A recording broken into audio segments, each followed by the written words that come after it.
Seeing. Seeing. Seeing. Seeing is believing. How many examples of Black love are on a media platform of any kind? Can you name one? How hard did you have to think about one before it popped into your brain? How many examples of Black leadership are on a media platform of any kind? Can you name one? Now, can you name another? How hard did you have to think about one before it popped into your brain? This is what brings us to the reason we are here. How many examples of Black wisdom are on a media platform of any kind? Can you name one? Now. Can you name another? Now. Can you name one? Where the wisdom is focused on something other than pop culture? Or hip hop? Or battle rap? Seeing is believing. Blindness is the sickness. Wisdom is the medicine. We are restorers of faith. Solutions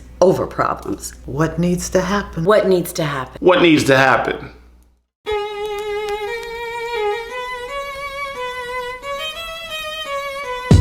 A lot of cats ask me if this story is true. It is. Once upon a time in the days of low fades, I was on the block with Claude and my man Hayes. 199th Street between Jamaica Ave and the Hill. And I'm asking my brothers to chill, but they won't chill. They like money and hood fame. My man Hayes has on a big ass gold chain. Only problem is it isn't his. The chain belongs to his cousin who is deep in the drug biz. Hayes wants to take a ride, but for nothing more to take the chain on the ride like it's on tour. Now we're riding dirty in Claude's car, stunting and fronting like wannabe rock stars, with the windows down and the system turned up, bringing attention to ourselves, not giving a fuck, walking in spots, giving props and giving dap to grimy ass cats who sell crack where they rest at, unwise. Being a follower will get you killed, following against your will, going against your gut, following these nuts will get your ass stuck up. Yeah, being a follower will get you killed, following against your will. Listen to the voice inside, take it in stride, and you just might stay alive. I'm on the block paying attention to facial expressions, and each one says that they're gonna get them. The gold chain is looking like shark's bait. The shark's on the corner, and man, they can't wait to catch your brother slipping and tripping so they can flip them and dip them. Put them on the ground and have that ass stripping. We was on Jamaica Ave. That's my last poetry book, was that one. Sorry. Oh, I love your the covers. Authors on the Move 2016, and that's Authors on the Move 2019. Okay, I have to photo that before I read it. Ladies and gentlemen, boys and girls, dudes and dudettes, the sexy and the not so sexy, big children and little, it's a big day. Back at the table, I have Phillis Clements. How are you today, dear? I am fabulous. You are. I have Jacquelyn Smithson Howard. How are you today, dear? I am so confident. I have Deanna Vestal. Am I saying your name right? Yes. Oh, okay. Vestal. Vestal. Like the Vestal Virgin. Oh, okay. Vestal, New York. Vestal, no, I knew that. I'm native New Yorker here. I am the novelist, author, poet, Lamont Anthony Wright, aka Graffiti Bleu. Welcome. And God bless you all. This series is being well received, and the people have spoken, and I really wanted to bring you ladies back because, with all due respect to Malik Saunders and Sean King, your feminine wisdom is electrifying, to say the least. I felt the energy as soon as you ladies got in the room. You know what I mean? Those guys are inspired. We always have great conversation. There is really no comparing the two energies, but it's very necessary to mix. And episode 10, I'm actually got some things in store to bring us all together. Okay. Yay. Yeah. But all that matters in now. So let's get right to this shit. He gets so excited over the Yes. I'm gonna peel this one back slow. Take my time with y'all today. Okay. Alright? The victim mindset dilutes the human potential. by not accepting personal responsibility for our circumstances. We greatly reduce our power to change them. That quote is by Steve Maraboli. I say that with a preface, and I'll preface our conversation with two stories. I'm a storyteller, I gotta go there, okay?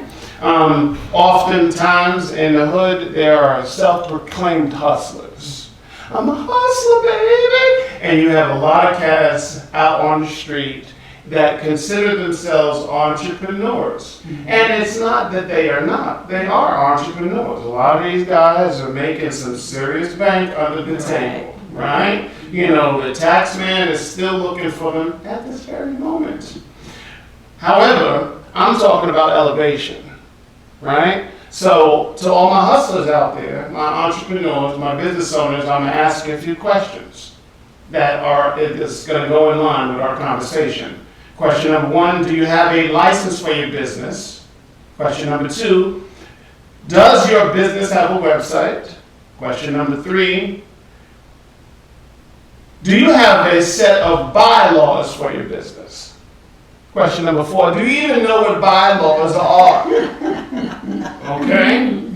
Talk about elevation. So the point of that story was to say, if opportunity knocked at your door today, are your bags packed?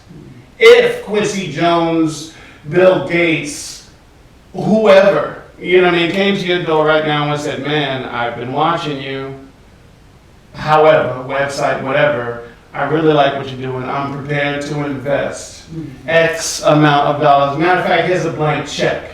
Let's go. Are you ready? Are you ready? If you stay ready, you don't have to get ready. That's right. Elevate. My second story, and it also goes in line with kind of getting out of your own way. A lot of times we blame so much on everybody else without looking at the person in the mirror, right? The second story that deal with elevation, getting out of your own way and looking at the person in the mirror, right? We're gonna let the conversation flow today. I'm taking my time with you today. Okay. Do that. Many of Americans have a job to which they make their living. Many Americans have that one woman or man who is a model employee. The first one to arrive, and when they do, they are early. The last one to leave, and when they do, it's on overtime. Their moral compass is in the right place, and both management and staff are well aware of that fact. Yet still, should this model employee get framed for insubordination, falsely being accused of not being in the employer's best interest, forced to retire or resign against their will, few if any would be anything more than a spectator, choosing to say little more than a whisper for fear of their own livelihoods. Bottom line, a lot of people know that their job is very corrupt. They know they're not doing right. But even in today's society, where we have options, you can look for a job online, you have headhunters that will look for a job for you. You have programs that you could work on your resume on your phone. You have tech support, where somebody, a resume expert, will come and help you put your resume in place and then go shop it out. You have companies that will move all of the furniture out of your house, ship it across country, and set it up for you. Yet still, for all of these options, many of Americans, if they were at a corrupt job, they are still fearful. I don't want to lose this job. As if we are back in the day where if you lost that job at the Detroit auto plant, that was your ass. Right. Because there ain't no other auto plants nowhere. So, I'm leaving the floor open. That's kind of where I wanted to go. The conversation could flow today. You know what I mean? I made the mistake of trying to shackle a woman, and I paid the price. So I'm gonna let you ladies say it then. I didn't mean that. I was just in the moment. I was just gonna go. So wherever you ladies want to take the conversation, whatever is basically on your heart, you know what I mean? That's really what needs to happen is about what needs to happen creatively as people need to express themselves freely. So whatever's on your heart, and then whatever you're most passionate about, will dig into are people doing all they can do, you know what I mean, to participate, elevate, stay out of their own way, and all of that stuff, you know what I mean, and we'll discuss what needs to happen in all of that to which you are most passionate about. Deanna, let's go. Start with me. Ew. My pleasure. What needs to happen has been happening behind the scenes, quietly, for generations. And we call it the art of storytelling, or we call it the ancestral legacy, as it's been handed down over generations. And it does have to do with the art of conversation, in my opinion. Okay. You talked about hustlers in the street being ready to elevate when opportunity knocks, and here we are, where our current administration has called hustlers to the forefront to hug in public and say, I support this man for the business opportunities afforded. Some of us may consider some of our church leaders to be hustlers. Okay. And that's deep. We could do like 3 episodes just on that. There was a humongous calling of our church leaders to the United States Capitol with our current president to discuss what needs to happen. And our brothers showed up and represented for the streets, saying thank you. Thank you so much for the opportunity.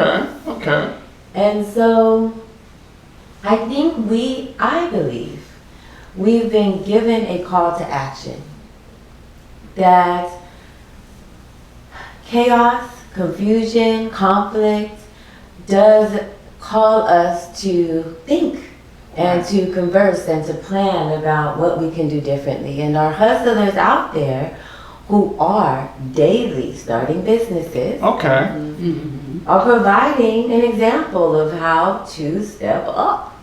Now the responsibility would be for our younger hustlers or our less savvy hustlers to take notice and find a mentor, ask for guidance and instruction, to maybe humble out, turn off the TV and the video games on purpose more often, which our younger and less experienced hustlers are also doing quite frequently, because I'm in the community centers and they're coming up to me like, my mom was talking about you, my older brother was talking about you, I'm very interested in knowing how I can start a business. So I see it. It's quiet. It's less obvious as what you see on the news or on our TV shows or reality shows. But I think that is what needs to happen. I believe that more of that needs to happen. So before we get to Jackie and Phyllis, it seems to me as if, and I agree with you 3,000%. You know what I mean? A lot of times, you know what I mean? What's that restaurant motto? If you love our food, tell a friend. If you don't, tell us. You know what I mean? You know, and a lot of times we don't follow that. You know, we're only noisy when things go wrong. You follow what I'm saying?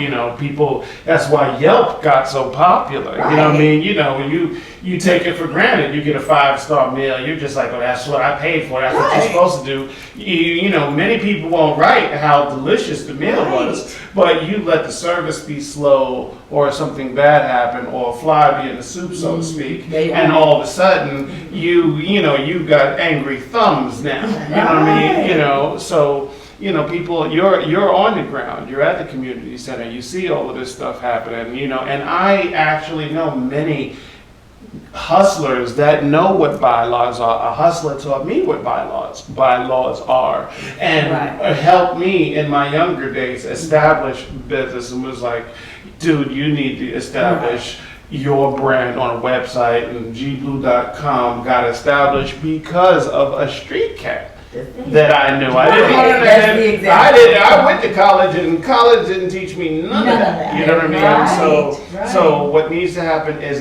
the positive stuff certainly needs to happen more. You know what I mean? But we also need to celebrate the cats that are actually doing some good. Easier said than done. Yeah, I'm saying that's easier said than done, because we love to look at the car accident, do we not? Right. We love to look at the car accident. Right. Now, Jackie, I usually save you for last, but you look like you on the edge of your seat. Right. You're ready today. You ready every day, actually. It is a contradiction in terms for me, because you do have people that are doing things. Okay.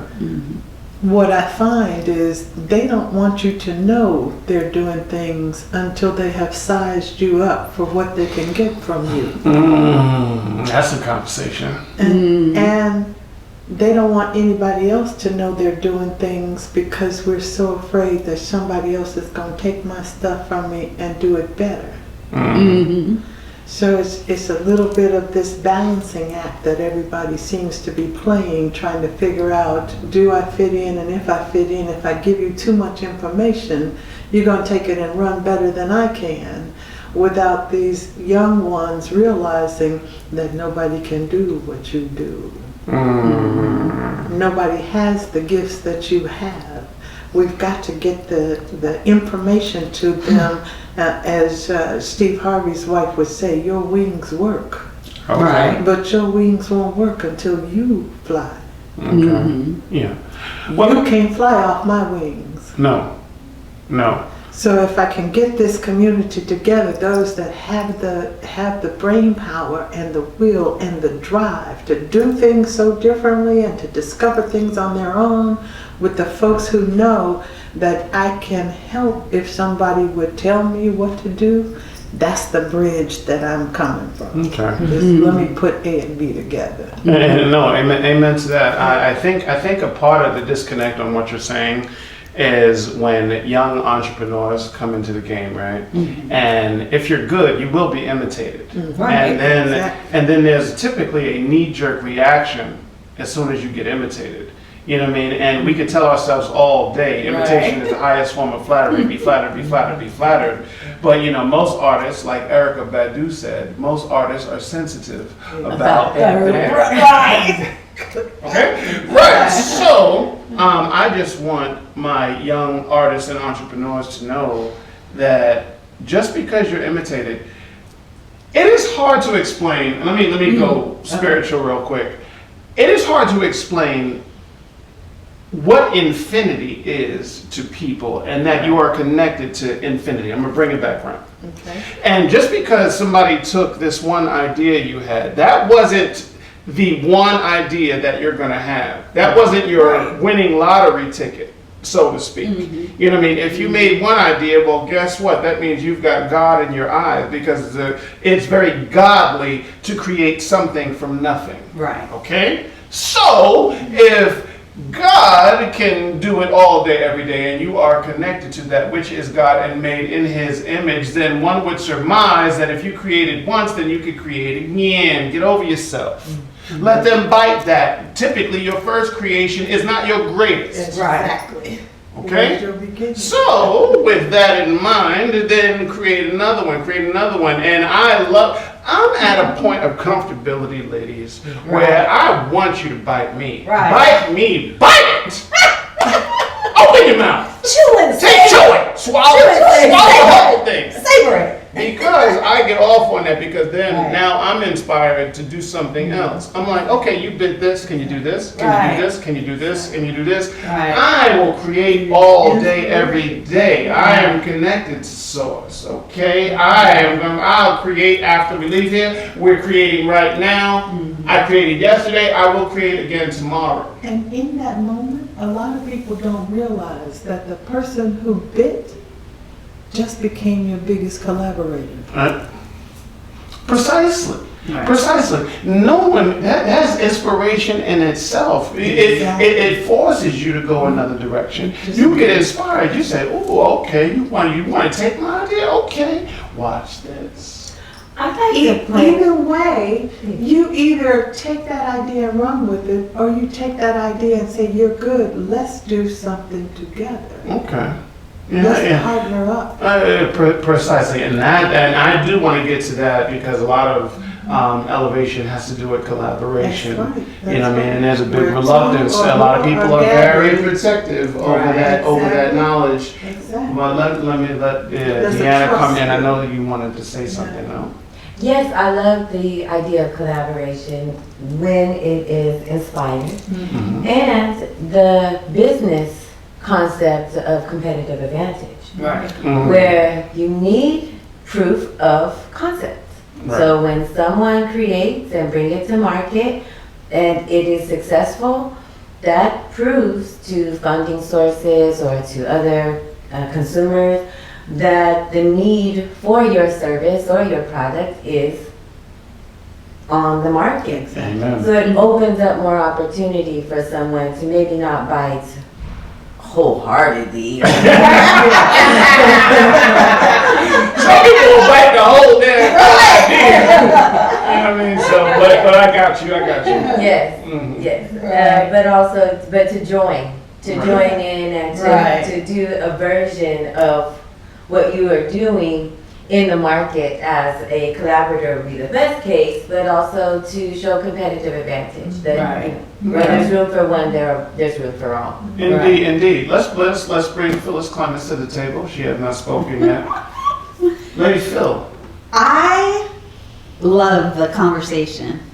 Of course, I'm going to always go to the platform of belief. Okay. So if one believes that they have the opportunity or the privilege to leverage that which has been done already or could be possible, Okay.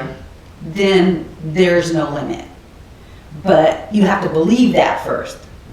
Oh, well, let me ask you this in that vein, because belief is very strong with you, because that's one of the first things you mentioned in the last conversation. That's very strong with It you. is. Okay, so let me ask you this, in the vein of elevation, Right, collaboration, right.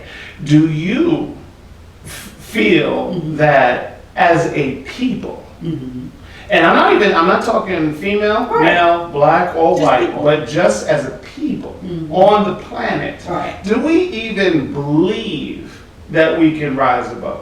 Or are we waiting to be saved? Are we waiting for somebody to save us? I think that there's a combination of that. I think there is a portion of the we who believe that, Okay. because we see examples of it all the time, just like Deanna said. Even from your story of the hustler, same thing. I've hustled plenty of times, most of my life, so I understand that concept.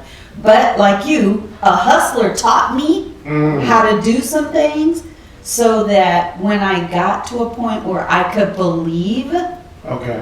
in what I wanted to do, because it had to start there. I had to believe I could do it No, amen to that, yeah. before I tried to do it and then was successful at doing it. So I think it exists that as a people, we do believe in the possibility, but there's so much, I think, stacked up against us Yeah. to condition us into the compartments Right. that many of us are in, that we can't have more than what we're allowed to have. And so with that thought process, we need to be saved. Somebody else is gonna do the job for us. And belief has everything to do with it. I for some reason in my head, I had the vision of the horse with a harness Right. on his head. Right. And the horse is tied to Right. a plastic lawn chair. Right. And in the horse's mind, the horse has to chill because it can't go anywhere. Right. A house is the strongest. A horse outside of the beast of his size is probably the strongest one in his category. Right. You know what I mean? So it's just that whole belief thing. My thing is that Jesus was already here, ladies and gentlemen. He showed us the way. He was like, look, y'all, we all have God in our hearts. And although they could rip the skin off of my flesh, on my bones, that I will rise to show you that there's something way higher than all of us here. I don't think he's coming back. I wouldn't sign up for that again. Look, I done showed y'all once. I gotta come down again. Right. You know what I mean? I would venture to say that we're actually paying for it now. Right. Now, we don't need Jesus to save us. We pay for cable, so we're being entertained by the stripping of our character. We pay to go to the movie, so we're being entertained by someone else's version of Exodus. We pay now. We dedicate our entire lives to being athletes for the chance, the possibility of being a professional athlete, where we are actually being entertainment for the masses. And by and large, the business plan, the psychological warfare has been so effective over the years that now we don't need a Jesus figure to ask us to lower our heads and take the brunt of abuse for the hope of an afterlife. We're actually paying to be abused. Wait, ooh. Let me, excuse me, Jackie, excuse me. I got to go there for 3 minutes. I might consider. I need 3 minutes. A lot of times, especially when the internet first came, everybody was just investing in the internet. Everybody was saying, oh, we're going to be able to trade with each other, virtual malls, all of this stuff, and it just didn't happen. And we all know about the .com bubble, right? Going there, I'm going to bring it back around. Going there, when people have the opportunity to leave government and big banks out, and I know that Jackie wrote a killer book.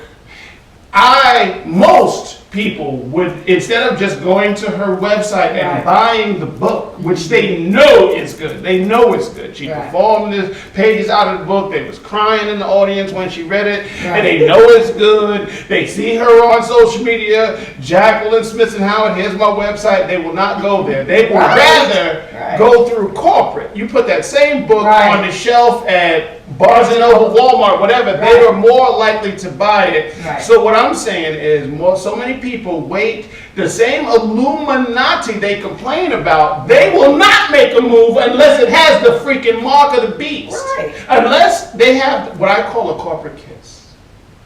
Unless they have the corporate endorsement, most people won't invest in it. You follow what I'm saying? You know, I make music, I make rap, independent rap. It'll sit on my website. You'll get some hardcore fans that will download it, but most people will be like, boom. I stand next to Barry Gordy, I stand next to Birdman, Lil Wayne, whatever. I get that corporate endorsement. You couldn't keep it. My website would crash. I get a little bit passionate about that. Oh, just a little. I get a little passionate about that. But that's good. You know what I mean? I call it the corporate kiss, and a lot of times we complain when we can simply trade with ourselves. We all, everything, a lot of times everything is in the hood. You know what I mean? You can get your hair done. You can get some skincare products. You can get something to read. You can get some intellectual stimulation. You get your car fixed. You know what I mean? You get somebody to do your taxes. I mean, it goes on and on. Somebody, somewhere in the hood is doing something. You know what I mean? How good they are at it, we can debate that in another show. But you follow what I'm saying? But we are very reluctant to go, you know what I mean, where we know. We don't know our own riches right up under our nose. Hello? Best place to hide something is right under your nose. Indeed. I think that we think about the masses based on what's available to us, because in all actuality, women and men who are blogging are blowing up, and you have YouTube you do have the ability to find your tribe or to build business today Indeed. quietly under the radar. Right. And you can have 10,000 followers. My niece, Takitha, by the way. Shout out to Keith. Shout out to Keitha, Lady Wu, who very few people who don't know who the Wu-Tang are Right. know who Takitha is. Right. But if you go to YouTube and tap in Takitha, she's got hundreds of thousands of views. Wow. And she's been, I'll say comfortably, for my version of a lifestyle, living for the last 20 years in music. But you haven't seen her videos outside of, I mean, she's, Right. right? So I do believe we are at this table, and I'm gaining some insight about the difference between who we are and who they are. Right. And no, amen to that. And a lot of the whole purpose of this platform is really back to what Phyllis was saying about belief. And when I go, I'm heavy on the blogs. I'm heavy. I love that digital arena, and I have acquired a certain amount of success in a digital format. You know what I mean? But when I flip through the channels, is the whole reason why I wrote the intro the way it is. It's just like, how many examples do you really see of us having that kind of intellectual dialogue? It almost would suggest as if we're not thinkers. We're not all step and fetch. We're not all Mr. and Mrs. Bojangles. We're all not here to simply entertain you. I'm just like, you have a lot of powerful minds that are moving in silence, as you say. You know what I mean? And I understand why people would keep that success close to the vest, because as soon as some people, not everybody, but as soon as some people find out you are enjoying a certain level of success, here comes the biters and here comes the dividers. You follow what I'm saying? Crabs in a bucket, and so you follow what I'm saying? Jackie, I want to go to you real quick.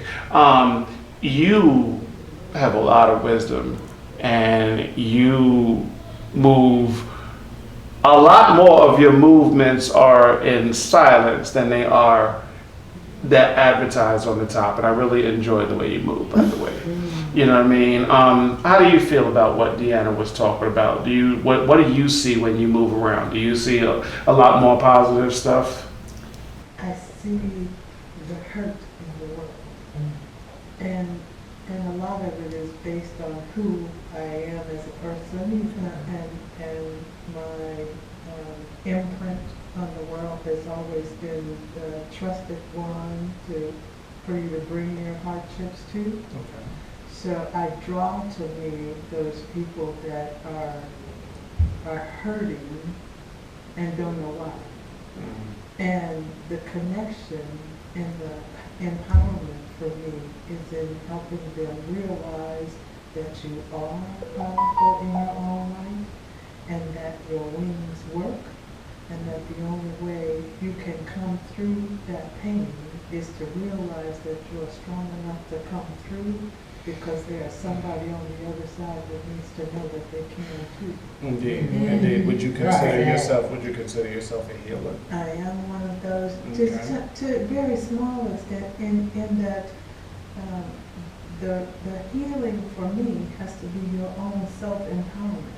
Okay. But I can give you tools, and I can give you things and advice and comfort, that things that have worked for me, but I cannot take your pain away. I cannot own your pain, but I feel like I can guide you towards an outcome that lets you know that every reason you are here is deliberate. Everything you are going through is for your own empowerment to become who you are supposed to be.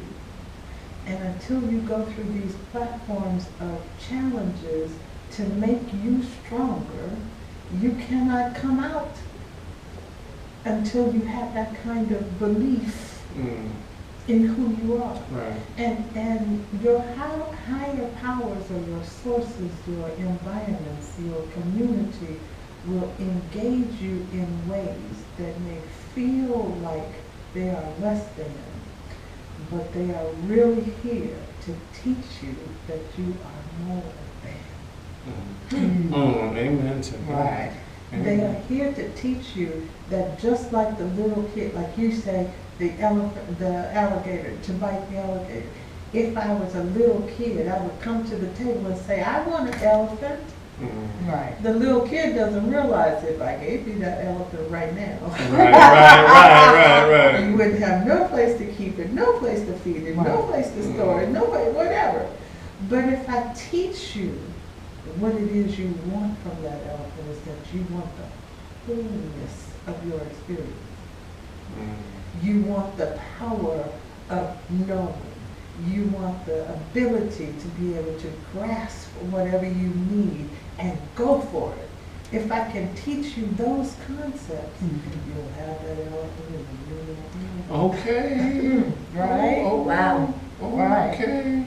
Phyllis, you have anything to add to that, my dear? I think that with that ability to provide a way for people to take hold of what their worth and power is just so enlightening. I can't help but circle back to my concept of belief. Right. No, it is about belief is definitely Right. the foundation Exactly. of everything we've talked about. Right, because people, it's part of human nature to want to belong, to have something that we can hold on to that gives us hope. Indeed. And I think that when you have pockets of people, even if not seen by the masses, as long as there is someone facilitating the conversation about what can be, that yes, we are winning. Yes. Even if it is not apparent. And to wrap up this portion of this we're certainly going to do a lot more conversating. But just to wrap up this particular episode,